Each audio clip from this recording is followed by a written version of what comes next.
Hi, I'm Jessica Chen, and this is the story of how my husband's wealthy family learned that money isn't everything, especially when you underestimate the wrong person.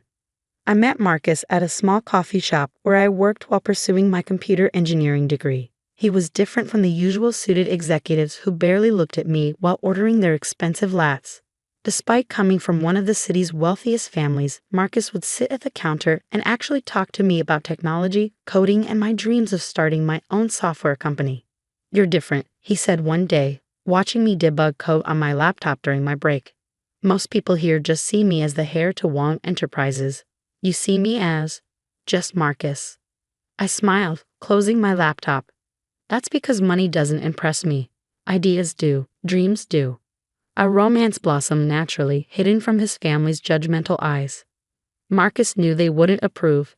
They had a list of suitable heiresses for him to choose from.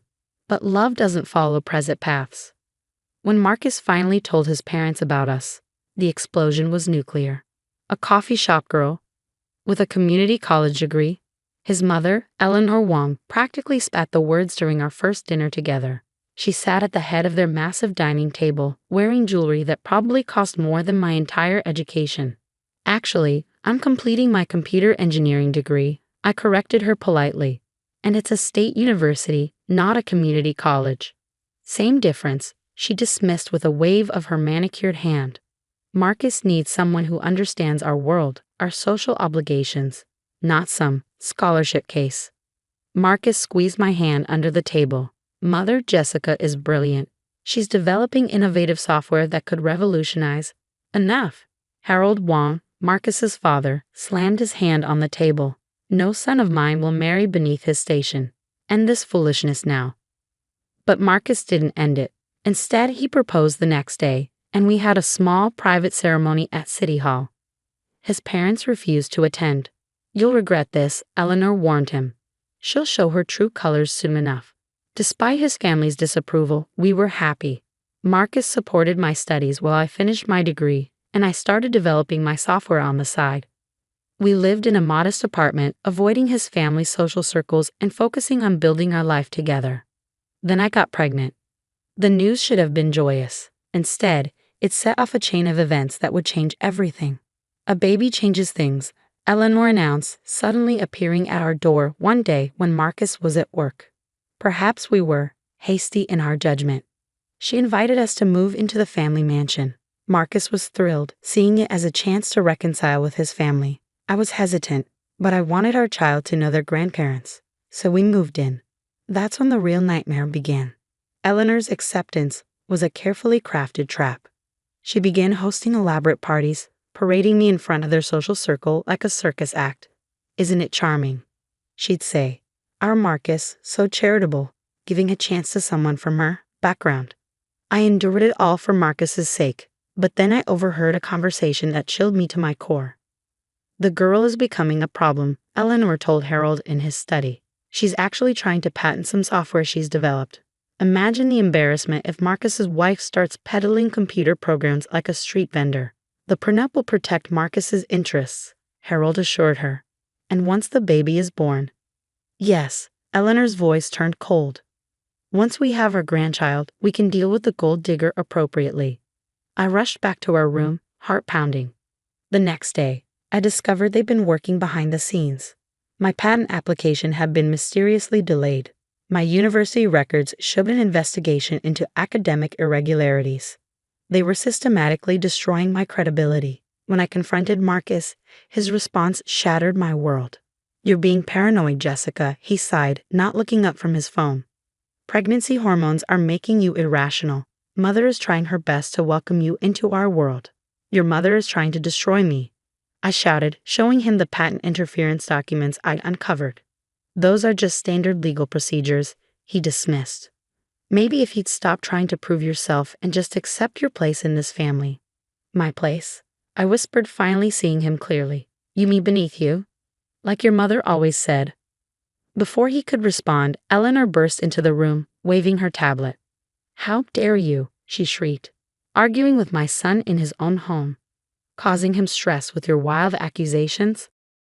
What happened next seemed to unfold in slow motion. Eleanor clutched her chest dramatically, stumbling. My heart? The stress. She's trying to kill me. Marcus rushed to his mother while Harold appeared from nowhere, pointing at me with rage. Get out. Get out of this house now. Marcus, I pleaded, but he wouldn't even look at me, too busy attending to his mother's theatrical performance. Security guards appeared, escorting me out with just my purse and the clothes on my back. As the massive doors slammed behind me, I heard Eleanor's miraculous recovery, her voice carrying clearly. Finally. Now we can protect our grandchild from that gold digger's influence. I stood there, 5 months pregnant, watching the sun set behind the mansion I foolishly thought could become my home. But I wasn't broken. I was angry.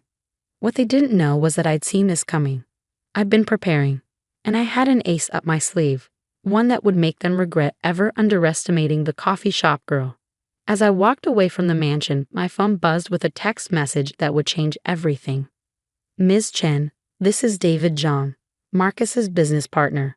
We need to talk. There's something you should know about Wong Enterprises and your software. Standing there, one hand on my belly where my baby grew, I smiled. They thought they'd won, but the game was just beginning.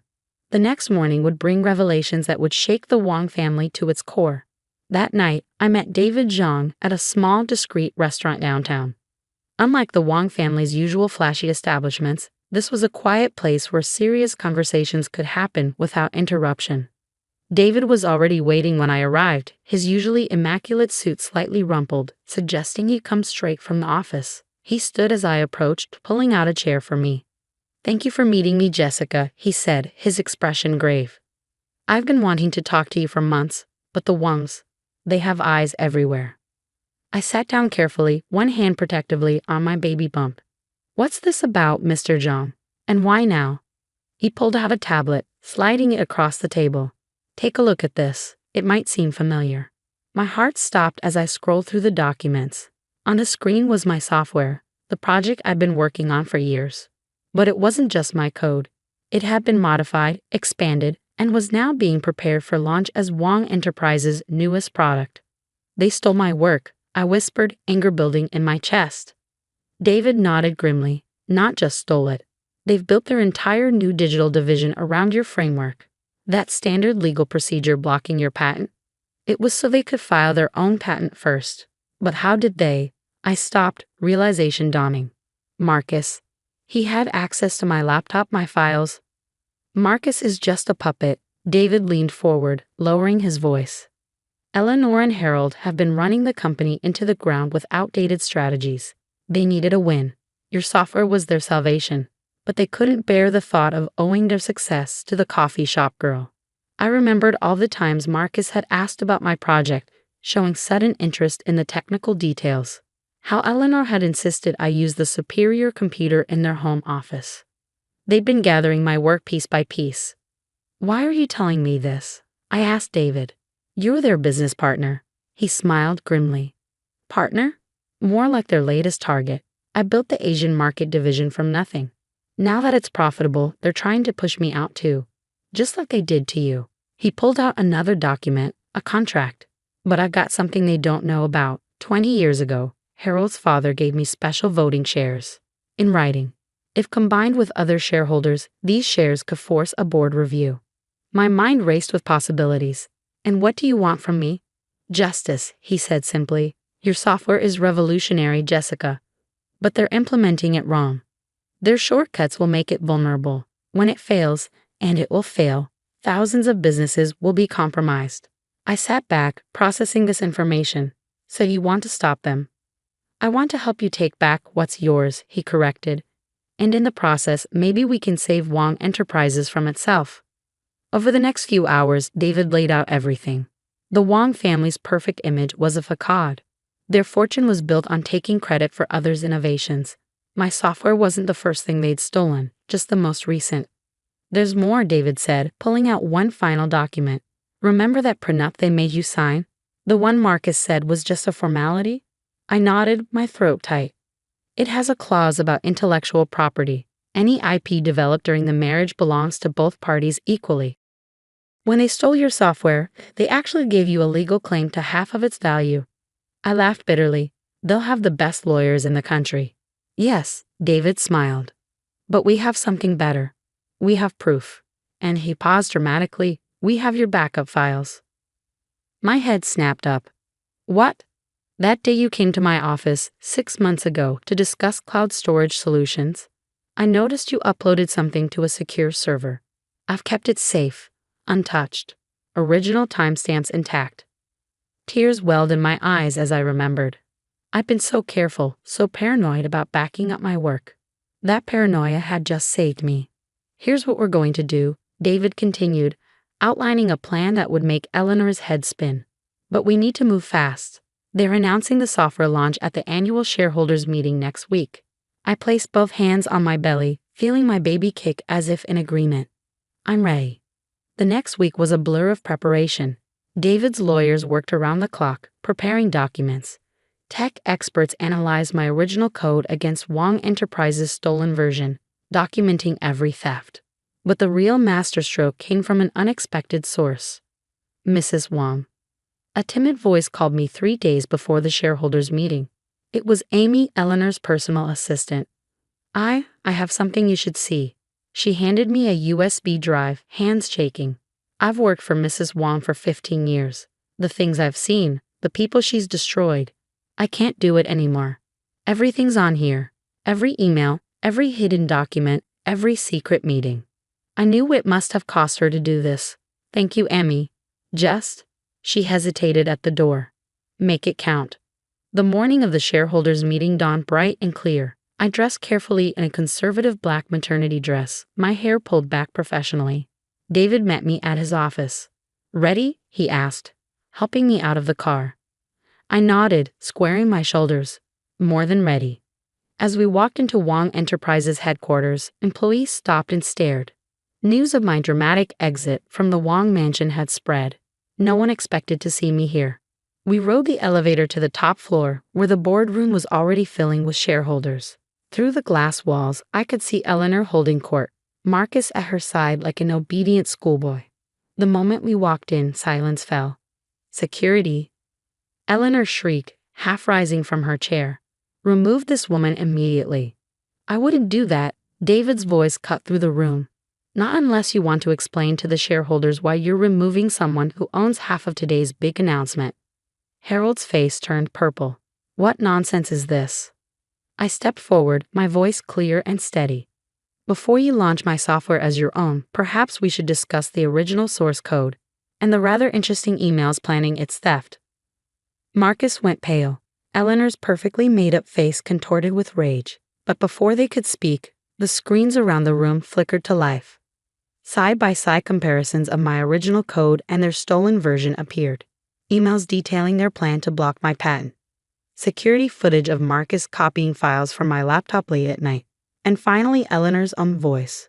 Once we have the code, get rid of the girl. Marcus can find a suitable wife later. The software is what matters. The room erupted in chaos. But I wasn't done yet. As chaos erupted in the boardroom, Eleanor tried to regain control. These are obviously fabricated documents, she shouted over the murmuring shareholders. This woman is trying to extort our family. I smiled calmly, remembering all the times she dismissed me as just a coffee shop girl. Fabricated? I pressed a button on my tablet. Like these surveillance videos from your home office? The ones showing Marcus copying my files at your direction. The screens switched to crystal clear footage. Eleanor's face went from red to white as she watched herself instructing Marcus, pointing at my laptop. Or perhaps, I continued, these bank transfers, the ones showing payments to delay my patent application. Emmy kept very detailed records, Mrs. Wong. At the mention of her assistant's name, Eleanor's composure cracked completely. You treacherous little. Mother, stop. Marcus finally spoke up, but I cut him off. No, Marcus, you don't get to play peacemaker now. Not after what you did. I turned to address the shareholders directly. Ladies and gentlemen, you're about to vote on launching a software platform that was stolen from its original creator, me. A platform that, due to rushed and improper implementation, has critical security flaws. David stepped forward, distributing documents to the board members. Our technical team has identified 17 major vulnerabilities in their current version. If launched, it would expose client data to significant risks. One of the older board members, a distinguished woman I recognize as Patricia Chen, no relation, stood up. Mr. Zhang, are you vouching for these claims? I am, David replied firmly, and I'm exercising my special voting rights to call for an immediate leadership review. Harold slammed his fist on the table. You have no such rights. Actually, he does. A new voice spoke from the doorway. Everyone turned to see an elderly man entering. Harold's father, Richard Wong, the company's founder. I had never met him, but David had reached out to him last week, sharing everything we'd uncovered. Richard had been living in semi-retirement, trusting his son to run the company ethically. Our evidence had brought him back. Father, Harold stammered. You don't understand. I understand perfectly, Richard cut him off. I understand that you and Eleanor have betrayed everything this company stands for. Stealing from a pregnant woman? Destroying careers to cover your tracks. He turned to me. Mrs. Wong, on behalf of the company I built, I apologize. Eleanor wasn't finished. She played her last card. Marcus, tell them she trapped you with that baby. Tell them. Enough, Marcus shouted, surprising everyone. He walked over to stand beside me. The baby is mine, and Jessica is my wife, and everything she's saying is true. His voice broke. I helped steal her work. I betrayed her trust, because I was too weak to stand up to you, Mother. The room fell silent. Patricia Chen stood again. I moved for an immediate vote on leadership change and project review. Seconded, came multiple voices. What happened next was like watching a decades-old empire crumble in minutes. The vote was unanimous. Harold and Eleanor were removed from their positions pending a full investigation. Richard Wong was reinstated as interim CEO. Mrs. Wong, Richard addressed me. Would you be willing to work with our technical team to properly implement your software? With full credit and compensation, of course. I placed a protective hand on my belly. I have a counter-proposal. Over the next hour, I outlined my vision, a new division within Wong Enterprises focused on ethical innovation and developer support, a place where ideas would be nurtured, not stolen, where credit would be given where due. And I want David Zhang as my co-director, I finished. His integrity helped expose this situation. That's the kind of leadership this company needs. Richard smiled. Done. As the meeting adjourned, Eleanor and Harold were escorted out, their access badges disabled. Marcus approached me hesitantly. Jessica, I know I don't deserve forgiveness. You're right, I cut him off. You don't. Not yet. I touched my belly again. But this little one deserves to know their father. If you're willing to earn back trust, slowly we can discuss co-parenting arrangements. He nodded, tears in his eyes, and left quietly. 3 months later, I gave birth to a beautiful baby girl. We named her Grace, a reminder that strength can come with mercy. Eleanor and Harold faced legal consequences for their actions, but avoided jail time in exchange for returning all stolen intellectual property to its rightful owners. Not just mine, but dozens of others they'd stolen from over the years. The software platform, properly implemented, became Wong Enterprises' most successful launch ever. Our ethical innovation division attracted brilliant minds who might have otherwise been intimidated by corporate politics. Marcus and I eventually divorced, but he became a better man and a good father to Grace. Sometimes losing everything helps you find your true self. As for me, I run my division from the same office where Eleanor once plotted to destroy me. But unlike her, I keep my door open to anyone with a good idea, regardless of their background. Last week, a young barista came to pitch her software idea. As I listened to her passionate presentation, I smiled, remembering another coffee shop girl with big dreams. Tell me more, I said, pulling out my laptop. And let's talk about protecting your intellectual property rights first. Because success isn't just about winning. It's about changing the game for those who come after you.